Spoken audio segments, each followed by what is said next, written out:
Hey, I'm Alex Radcliffe from Board Game Co.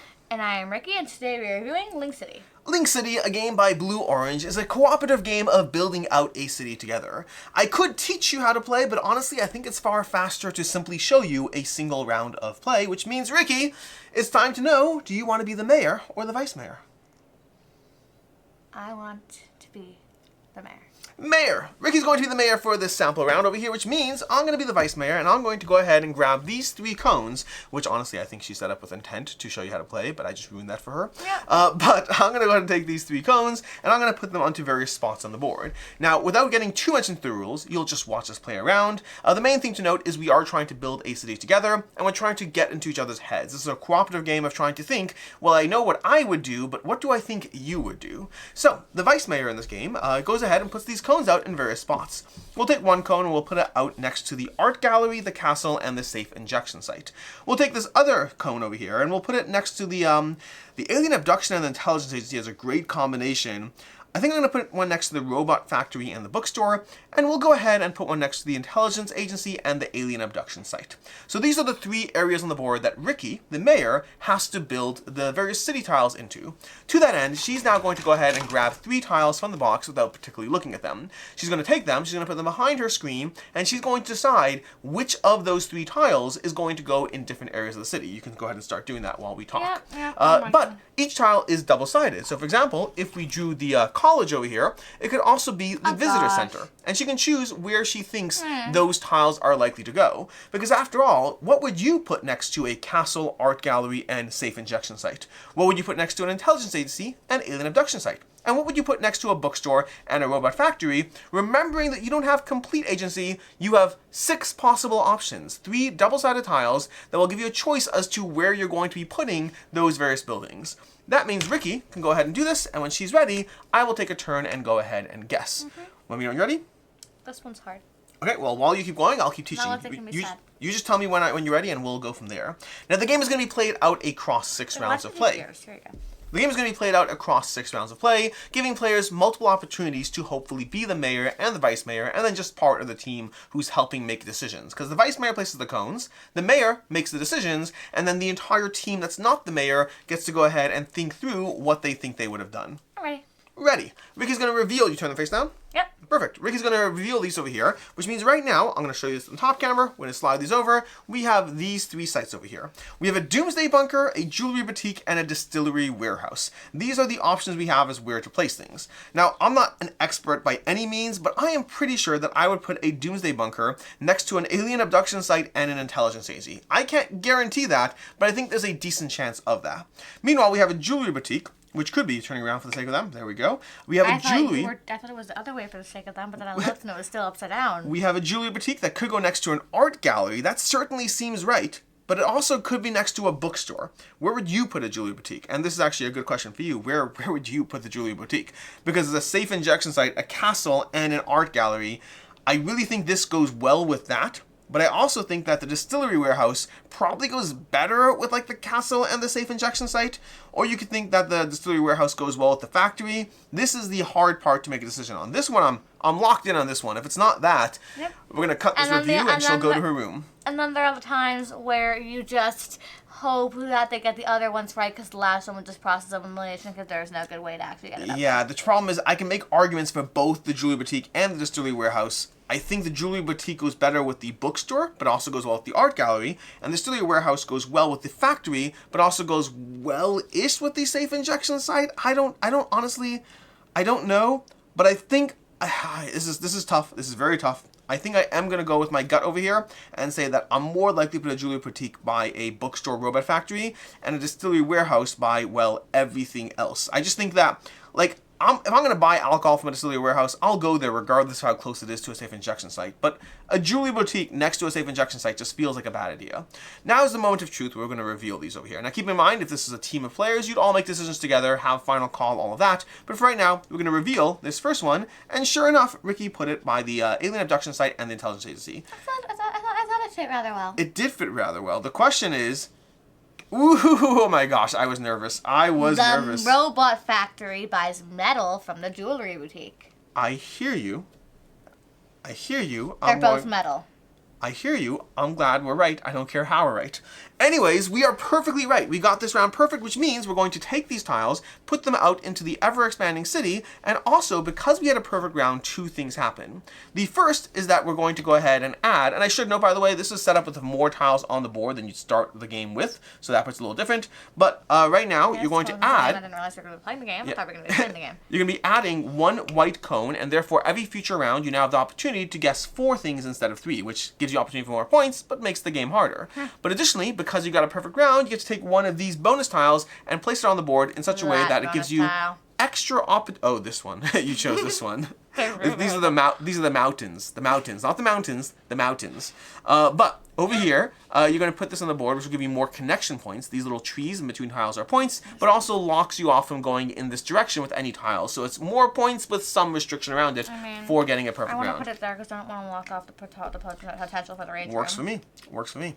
And that's basically what you do. That is how you play a round of this game. You're going to repeat across 6 rounds, then you count up all your little trees, and that is the number of points, which incentivizes you to try to get them, well, as many as you can. It's worth noting when you get a tile wrong, you don't lose it entirely. Rather, it goes on a corner edge, so you still expand the city, but you have to work a bit harder to actually go ahead and fill in those gaps as you go. Yeah, I figured that the only time you would ever be near all 3 of these places if you were drunk.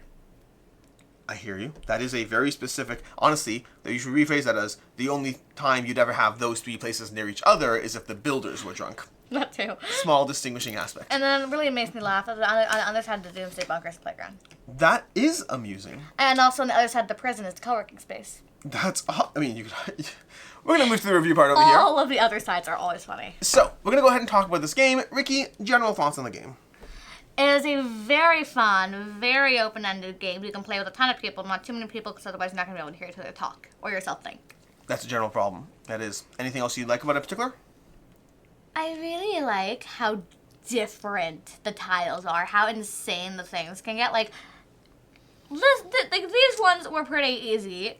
These 2 I put together on purpose. But sometimes you will actually have the randomness of ending up with, like, a medieval tavern next to an alien abduction site, and you have to now deal with that. Yeah. But this combination did actually happen in a game I played, like, 2 days ago.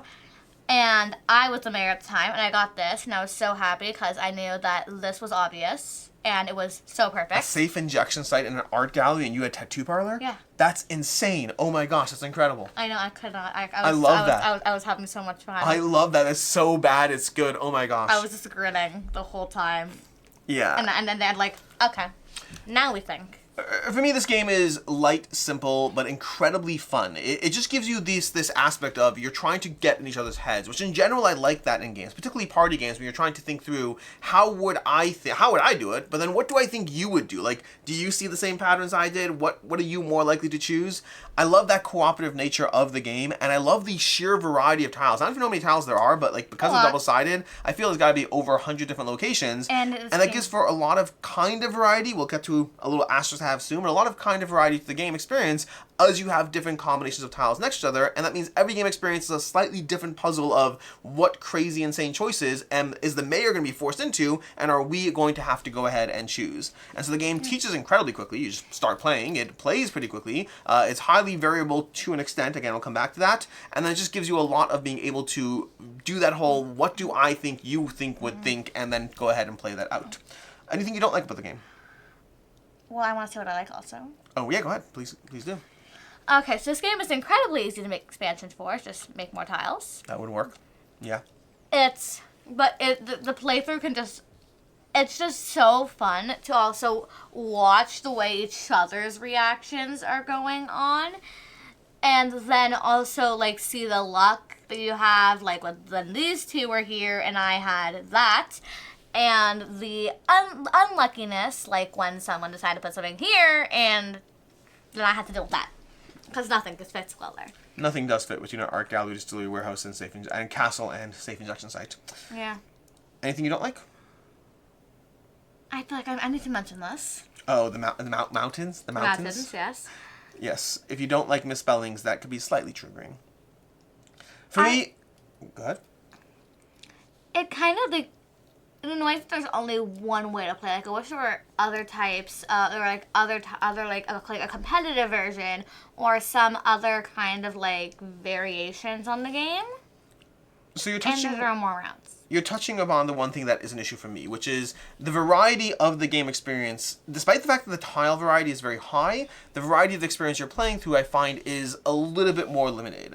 You often do find yourself falling into certain patterns of, oh, food goes next to food. Locations people stay at go next to locations people stay at. The weird stuff all goes together. And so I do find, like, I've played this game a lot in the short time I've had it, and I do find that already I'm starting to fall into slight patterns of play. You know, shopping goes next to shopping. And so there's certainly are times you have to make decisions, make no mistake, but I do find that the tile variety would imply a more vast playing experience than I actually get out of it. And so that's the biggest concern I have, and combined with what you're saying, the lack of ways to play, so to speak. There's not really goals, there's nothing that really mixes it up, there's nothing that changes what you're doing, and so that combined with the, again, categories of stuff you naturally clump things into means that as much as I still do enjoy this game and have a lot of fun with it, it is one that my initial experience was here, and it kind of like dipped a little bit as like coasting over here. It's a very fun experience. We'll get more into it in final thoughts, but it is held back a little bit by a slight repetitiveness to the experience. Yeah, like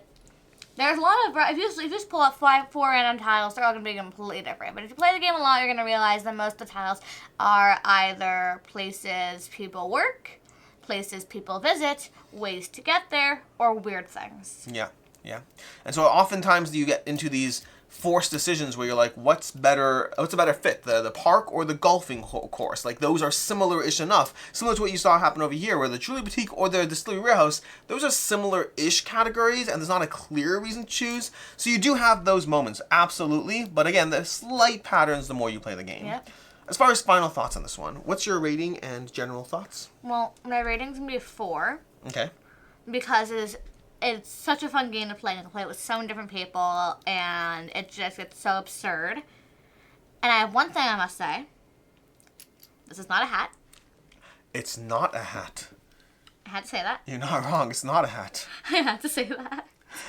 For me, I'm coming in slightly higher at a 4.5 out of 5. I really enjoyed this game. I played it at a convention and then basically went out and bought it the next day. And by the way, I want to be clear, bought it the next day, and this is already where we are in this. This has seen a lot of play in the very short time. No, it saw play with 4-year-olds. It saw play with 4-year-olds. Yeah, it's got a lot of play in a very short time period, and I've had a lot of fun with this game. The only reason I didn't get at all is because, for me, this is the exact kind of party experience I want. A degree of high variability, a degree of trying to get in each other's heads and thoughts and all that, and the only thing that holds it back is the slight repetitiveness. I will say it is the kind of experience that it's possible it will dip down to a 4 over time. I don't know. That's, again, because my concern is replayability, that can have a longer term effect, but for right now, with easily 10 plus plays of it already, it's still a 4.5 out of 5 as of right now. As far as game recommendations, what do you recommend, Ricky? Codenames, if you want a slightly more strategic version. Yeah. Lots of similarities to Codenames right here. Codenames is this with less restrictions. It has the same, you don't get to choose what you're connecting, but you get to choose how you're connecting it and how much of it you're connecting. Yeah. So instead of it being like this, and this, you have no option. You have barely any options on what you can connect them with, and you have to connect this to this. It is you can connect them with anything, and you can connect this to this, or you connect this to this. And the lack of them being specifically locations opens up the game a bit more. Similarly, my recommendation is So Clover. So Clover has a very similar arc of trying to get into each other's heads as you think through, well, I understand what I would do, but how would you do that exact same? Are you looking for So Clover? Yeah, I saw Over it there. earlier. Oh, that's where I saw it. Oh, it's for this Codenames. Yes, where do you think this box is going to go? Anyways, so it's a very similar arc, and again, kind of the same thing. The thing that makes So Clover and Codenames better games for me is they are more open in the experience. This, by limiting the experience, it makes it a more unique experience and justifies owning multiple different party games. But by making it more restricted, while it makes it more unique, it also gives it a little bit more less openness and playability to the experience. Anyways, that is our review of Link City by Blue Orange Games. Until next time, I'm Alex Radcliffe from Board Game Co. And I'm Ricky. And have a good one.